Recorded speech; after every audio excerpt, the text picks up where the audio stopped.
मुलायम सिंह यादव और साधना गुप्ता का रिश्ता सालों साल तक लोगों से छिपा रहा, लेकिन एक हलफनामे की वजह से उन दोनों का रिश्ता लोगों के सामने आ गया।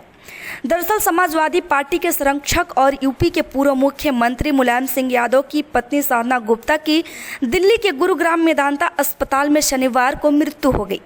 वो पिछले 4 दिनों से अस्पताल में भर्ती थी। मुलायम और साधना एक दूसरे के करीब उस वक्त आए जब मुलायम सिंह की मां का हालत बेहद खराब था और वो अस्पताल में भर्ती थी। साधना ने मुलायम की मां मूर्ति देवी की काफ़ी सेवा की। वो एक नर्स के तौर पर उस वक्त तैनात थी। इसके बाद दोनों में नज़दीकियां बढ़ी और प्रेम हो गया। साधना मुलायम को उस वक्त भाग गई थी जब मुलायम की मां को गलत इंजेक्शन लगाने से रोक लिया था, गलत इंजेक्शन नहीं लगने दिया। वही 2003 में मुलायम की पत्नी और अखिलेश की मां मालती देवी का निधन हुआ तो मुलायम सिंह ने सार्वजनिक तौर पर साधना को पत्नी का दर्जा दिया।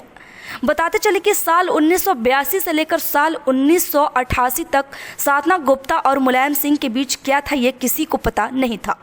सिर्फ अमर सिंह इकलौते व्यक्ति थे जो जानते थे, लेकिन उन्होंने किसी से कुछ भी नहीं कहा कि मुलायम को प्यार हो गया है। कहते भी कैसे, घर में मुलायम की पहली पत्नी और उनका बेटा अखिलेश जो था।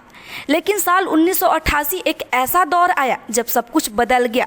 मुलायम मुख्यमंत्री बनने के लिए तैयार थे तो साधना भी अपने पति से अलग रहने लगी, अपने बेटे प्रतीक के साथ। इसी बीच अखिलेश साधना को मुलायम से मिलवा दिए थे।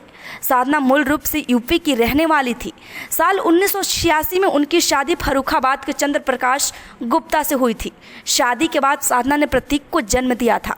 प्रतीक के जन्म के बाद साधना और उनके पति चंद्र प्रकाश अलग रहने लगे। दोनों का तलाक हो गया। इसके बाद साधना मुलायम सिंह के संपर्क में आ गई। वो सपा कार्यकर्ता भी थी। शादी जब मुलायम सिंह से हुई तो अखिलेश और मुलायम के बीच दूरियां बढ़ गई। अखिलेश बहुत दिनों तक अपने पिता से नाराज रहे। Bureau report, city post live.